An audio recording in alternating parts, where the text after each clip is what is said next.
Moussa Cissé dañuy def ab continuité rek moo di ne campagne agricole 2020 ak lii di Covid 19 lënd bi ñuy génn yaa ngi doon ne ni yéen a ngi jànkonteel ay jafe-jafe yu taar rawatina ak lii di Covid 19 gis nañ ne gannaaw bu ñu tëjee transport interurbain bi ñenn ci agriculteurs yi jotuñu dem rallier si seen douane ngir rek mën a commencer lii di agricole gi mën ko tàmbale daal laata muy taw ñi gis ni tamit da ngeen ne dimbal bi jotoo leen ci te ñëpp xam nañ ne buñ ne secteur agricole ñi ne la nga xamante ne mu bokk na ci li yor koomu réew mi tey nag keroog jotuñu waxtaane la nga xamante ne moom mooy vallée du fleuve Sénégal ñi gis ne vallée boobu dafa bokk ci suuf yu gën a baax fii ci mim réew ngir mën a def lii di agriculture mais dafa mel ni suñu autorités yi dañ koy sàggane yow li ni mel ban jàngat nga ciy def. jërëjëf encore pour ma dellusiwaat ci seen micro bi ndax yéen a yore sanwaay danaa gémé ma nuyu sama mbokk Kaffrine maa ngi leen ay nuyu ndax moom la ñuy tuddee bassin arachidière bu tawoon àdduna bi yëpp te taw Kaffrine seen nawet baaxut ñu ne Sénégal nawet baaxut bu Kaffrine rek amoon nawet ñu ne nawet am na ci Sénégal kon nag buñ tolloo fii ma dëkk fa ngeen invité ma kon danaa nuyu waa Kaffrine encouragé leen di wax ne nag sonn nañ lool ndax waxoon naa fi lundi passé fi nga xam ne fi leen toll woon muy affaire jiwu wi boo demoon ba gis nañ lañ fa joxe d'abord jiwu woo ca bopp moom baaxul et puis lañ fa joxe du dara ay 10 kilos 15 kilos 25 kilos par carré loolu duhul jiwu waaye man naka jekk bokk ma woon ci ñuy wax ne na ko état bi joxe jiwu dama wax ne su ko joxee ñaari yoon ba ñetti yoon man war na ko mën a arrêté baykat yi dañ ko seen bopp jiwu baykat yi bay yëpp ñoom denc ne jiwu ñun daal li nga xam ne moo gën a nekk suñu problème mooy engrais te ba léegi nag engrais demagul te gàncax dafa am foo xam ne bu fa tolloo boo ko engrais du am benn njëriñ am na ñu wax ne da nga war a jiital engrais bi sax balaa ngay ji am ñoo wax ne boo jiyee ba pare balaa mooy génn war na faa fekk engrais ba tey nag ñu commencé ji te amagul na benn dëkk bu la mën a wax ne tey gis naa engrais amoon nañ ci solution wax nañ ko lu dul benn du ñaari yoon te pourtant usine engrais bi mu ngi fii ICS mu ngi fii ci Mbao lépp lu ci war a dem comme matière yàlla baaxee nañu ko am nañu ko ci suñu suuf mais walantere état bi moo waxu dara ci engrais tey jii nag boo génne woon saako engrais di ko jaay ci 12000 presque à 15000 francs dañ préféré woon état bi 30 milliards yooyu muy wax ci jiwu bi mu def ko ci engrais bi fexe baykat bi buy jaay gerteem rek gis engrais puisque engrais boo ko dencoon 3 ans itam du tax mu yàqu waaye tey boo doon jaay baykat saako engrais 5000 sax fan ana xaalis ba te sax gisu sax lu mu jënd ni ñaa ngi wër ak engrais mais gisuñu fenn engrais te nag Sénégal gi na tey ku fee bay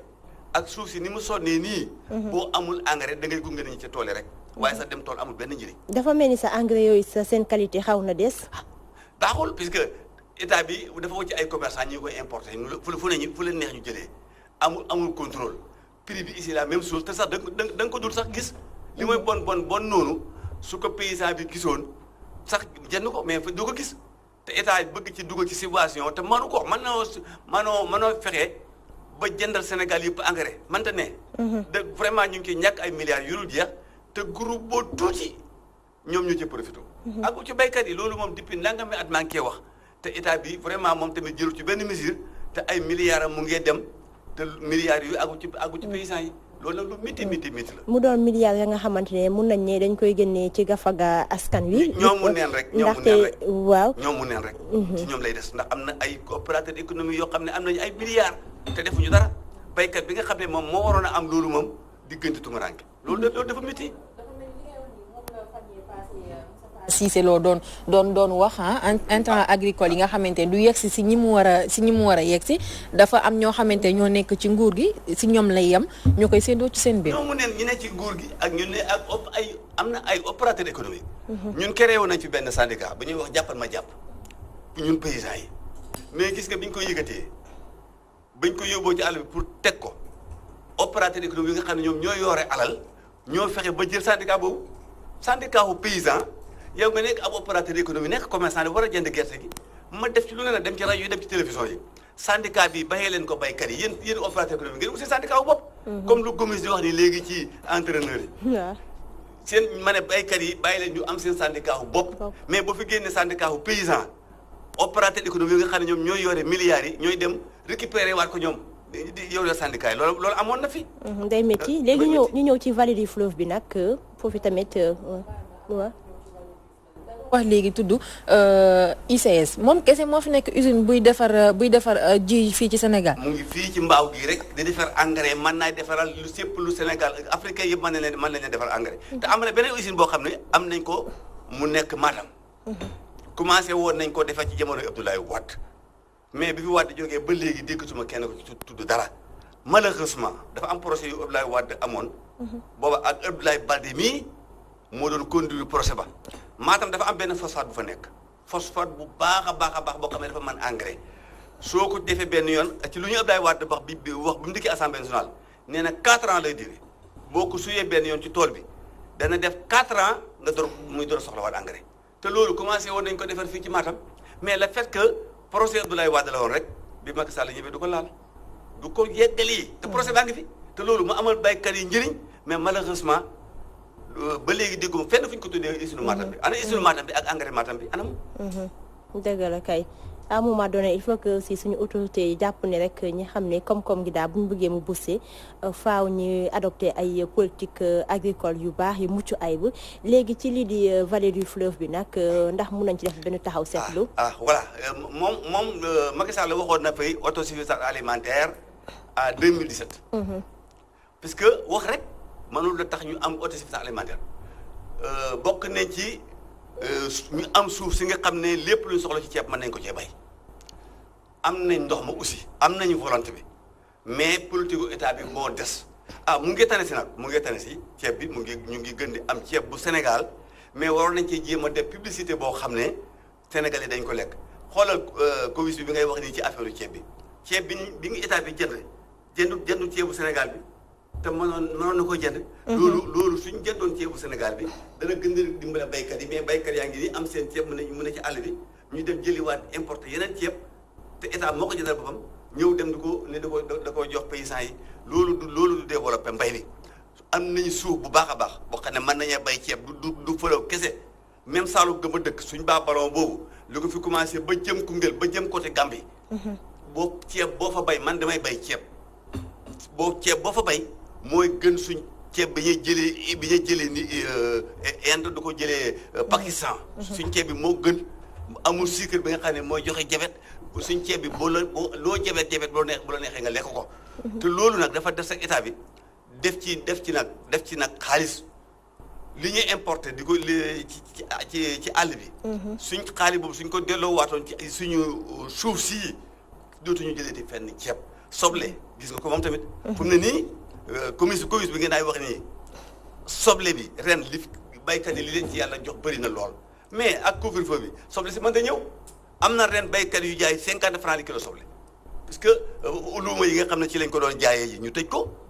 oto yi mënuñu daw guddi mënoo jógee ci département bi dem ci beneen département bale mu commerçant yëpp man am naa suma doom boo bay soble ren mais boo demee demal suma kaw terrasse ba rek fii ci Dakar rek tey boo demee ñu ngi ko jóor yëpp soble ndax amuñ fi ñu ko jaayee. te bay nañ ko ba pare. te xoolal soble xoolal Sénégalais lu ñu consommé ci soble. Cheikh Tidiane.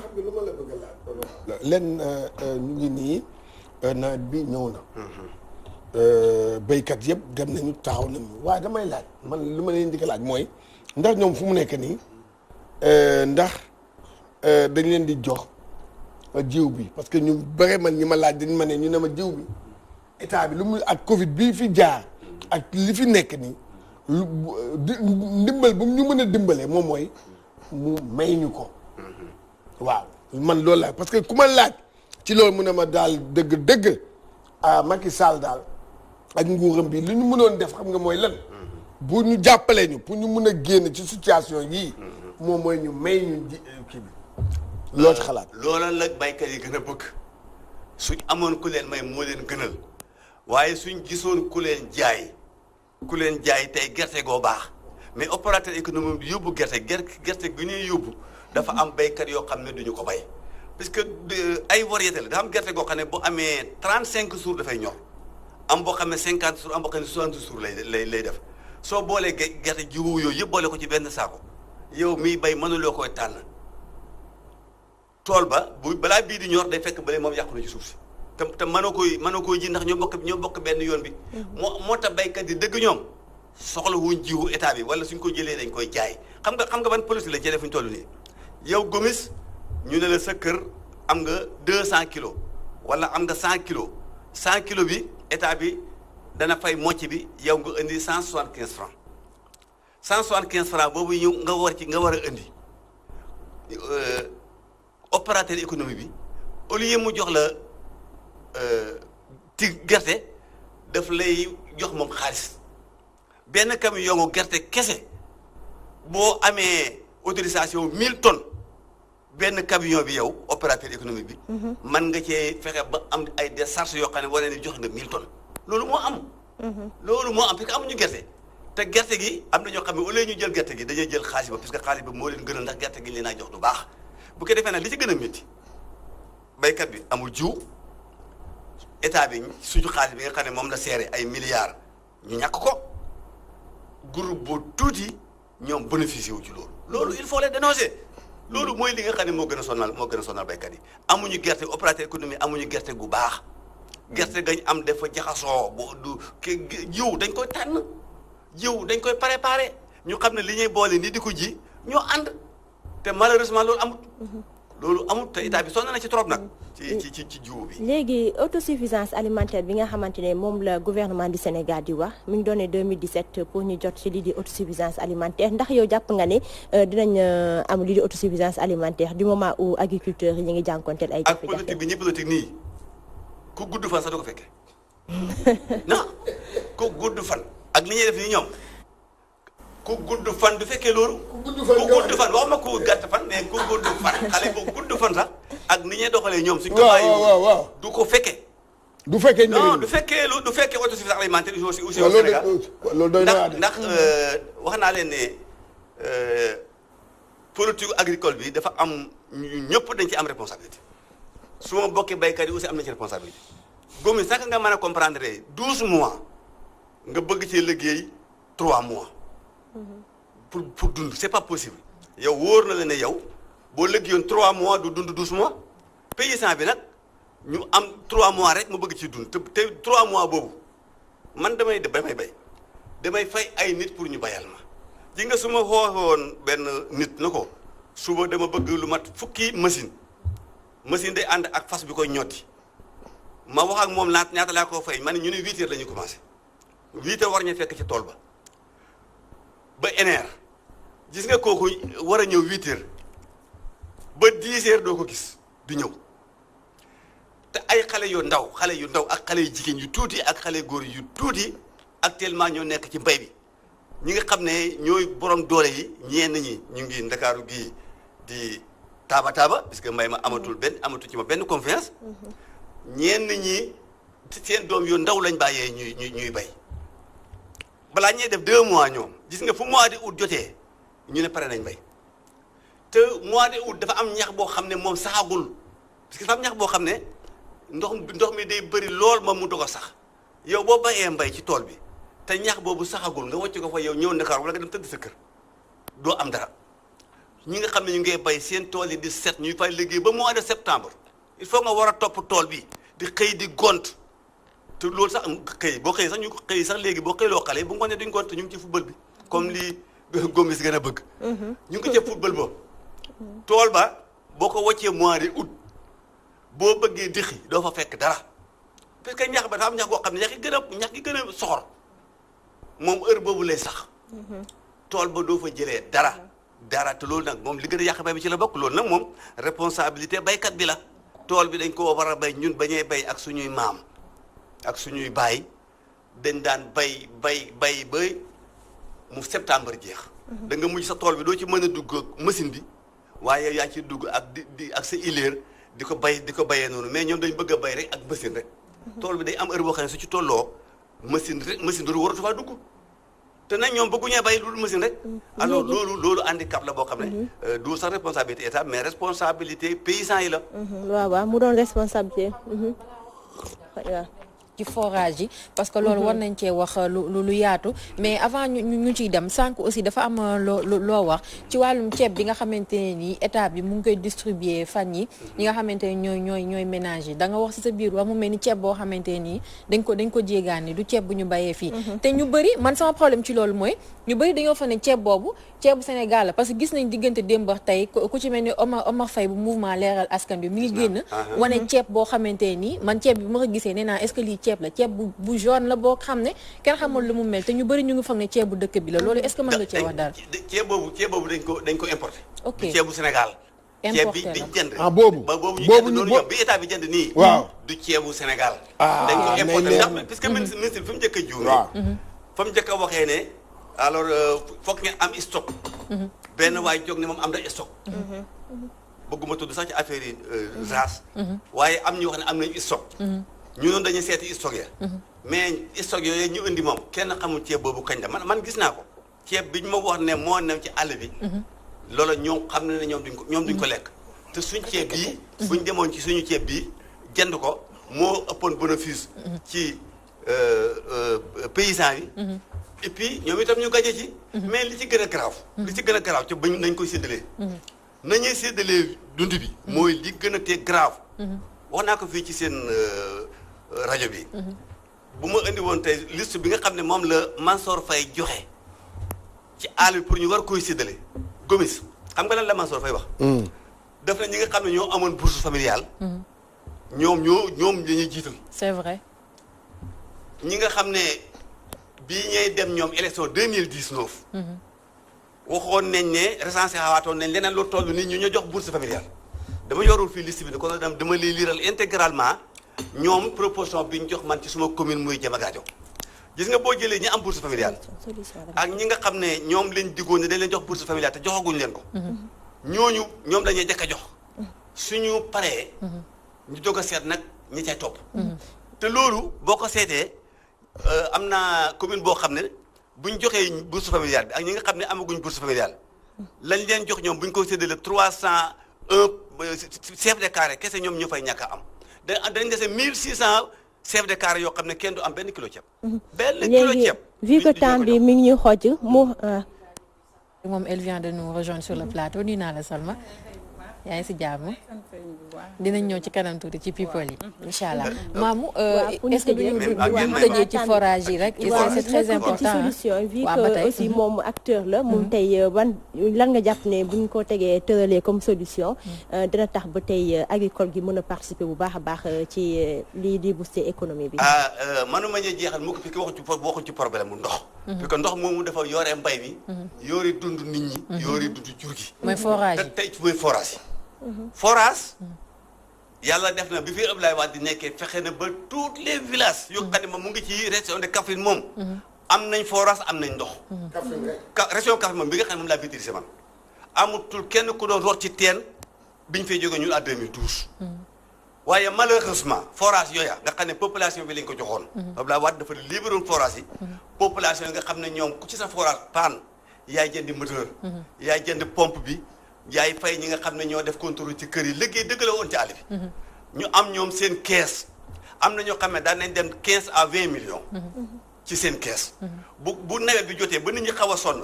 dañoo jël kees googu lépp lewante ko ci seen biir ñoomu neen keesu forage bi da ci dimbale aussi case de santé yi loolu économique la woon bu rëy a rëy malheureusement bi régime Macky Sall dikkee dafa jël forage yooyu ca fa ma xam man ca Kaffrine muy Félix O xaw ma kan moo ëmb Félix O xaw ma ñan ñoo ca ne mais dañuy ñëw pour lekk deretu baykat yi Félix O ñun danañ def manifestation ca Kaffrine particulièrement commune bu Diokounbal boobu laay joxe rek Félix O société la boo xam ne xaw ma bëgg naa yéen journalistes yi ngeen gëstul ñu ñan la xam naa ne rek war naa jege régime bi lor na baykat yi puisque moteur bi nga xam ne mooy war a jox forage bi ndox mi am doole mën a dem ci dëkk yi ndax Abdoulaye Wade dafa defoon forage yu gudd nga xam ne ba 15 kilomètres dafay mën a dem ñu branché leen mais loolu il faut satudoo bi day fees ak ndox mu dëkk yooyu mën a am bi Félix O dikkee dafa jël seeraan boobu moom mu ne moom moo koy seere moom dem wut ay énergie solaire force bu muy am mënta feesal forage bi tey mar moom miti moo ne ci àll bi léegi teen yi biñ ndox dikkee baykat yi dañuy bàyyi woon seen teen yi mu yàqu tey ñëpp a ngi defaraat seen i teen pour di wëgg ak loxo ndax Félix O moomu Phoenix O boobu noonu sax Walfadjri ñu ngi ciy def liggéey bu am solo parce que démb rek maa ngi seetaan journal benn dëkk boo xamante ñoom itam dañoo génn di ñaxtu ndax Phoenix O dafa ñëw yàq seeni ay forage yu mel noonu ñoom ñëpp maa ngi leen dégg ñu naan dañuy ñaxtu alors malheureusement monsieur Cissé waxtu bi dab nañu il faut que ñu ndax képp débat bi fii daal di ko tëj ba beneen yoon incha allah jaajëfal la maamu yow aussi ñu ngi lay jaajëfal bu danaa leen def recommandation seen correspondant bi nga xam ne moo nekk région de Kaffrine particulièrement commune bu Diokoul commune bu Diokoul am ngeen fa am na benn rajo communautaire bu fa nekk day correspondant ak Walfadjri ci journal yeeg yëpp fexe leen ba kooko ngeen wax ko na ko na leen defaral benn papier ci Félix O d'accord yéen teg ko seen Walfadjri bii ndax yéen a ñëy feral suñuy rongoñ Félix O sonnal na population bi sonnal nañu lor na